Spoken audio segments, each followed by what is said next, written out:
Aujourd'hui, partageons la parole de Dieu avec le sermon intitulé « Connaissez-vous les lois du ciel ?»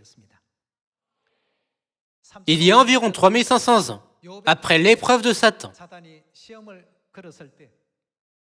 Dieu a demandé à Job « Connais-tu les lois du ciel ?» Jetons un œil à Job chapitre 38, verset 1.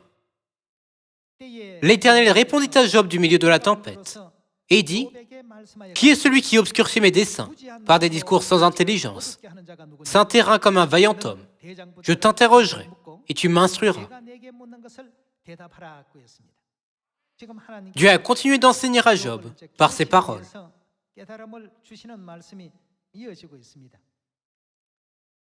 Allons au verset 31. Nous-tu les liens des Pléiades? Ou détaches-tu les cordages de l'Orion? Fais-tu paraître en leur temps les signes du zodiaque? Et conduis-tu la grande ours avec ses petits? Et ensuite, qu'a demandé Dieu? Connais-tu les lois du ciel? Il y a des lois dans le ciel aussi. Il a demandé, règles-tu son pouvoir sur la terre? Quand Dieu a demandé à Job, connais-tu les lois du ciel, les lois de l'univers? Job n'a pas pu lui répondre. Et si Dieu nous posait la même question aujourd'hui? Connaissez-vous les lois du ciel? Ne devrions-nous pas répondre, Père et Mère, vous êtes ceux qui nous ont enseigné toutes les lois du ciel. Aujourd'hui, nous apprenons les lois du ciel.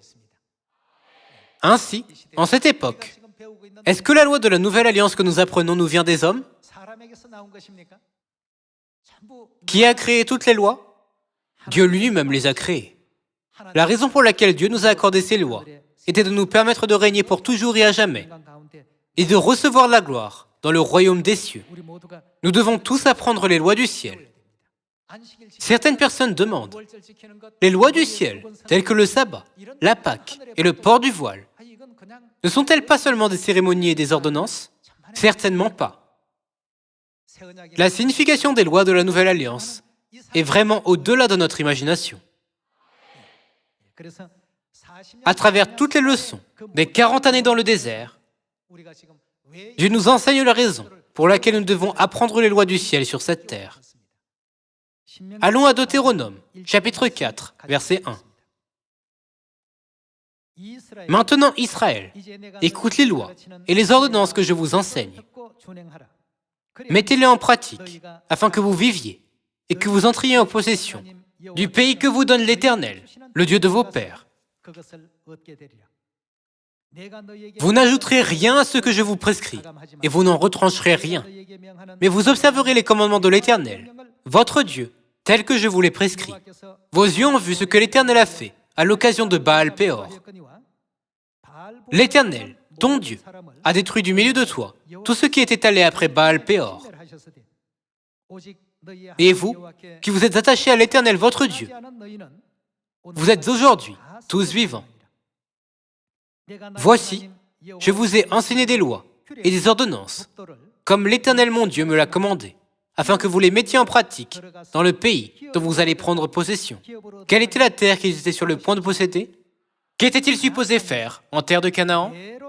Suivre les lois et les ordonnances. Dieu a éduqué son peuple au moyen des lois, des ordonnances et des commandements célestes pendant 40 ans, pour que les Israélites puissent continuer à y obéir après être entrés en terre de Canaan. Les lois que nous apprenons dans le désert spirituel de la foi et les lois que les Israélites ont apprises pendant 40 ans dans le désert sont les lois du ciel, créées par l'amour de Dieu. La volonté de Dieu pour nous est que nous recevions le pardon des péchés, la vie éternelle et le règne au ciel pour toujours. N'oublions jamais la grande volonté de Dieu derrière le fait qu'il nous ait accordé les lois du ciel. Ne quittons jamais le chemin du ciel, mais marchons ensemble avec Père et Mère Céleste. en suivant toutes les vérités de la Nouvelle Alliance jusqu'à la fin. Merci beaucoup.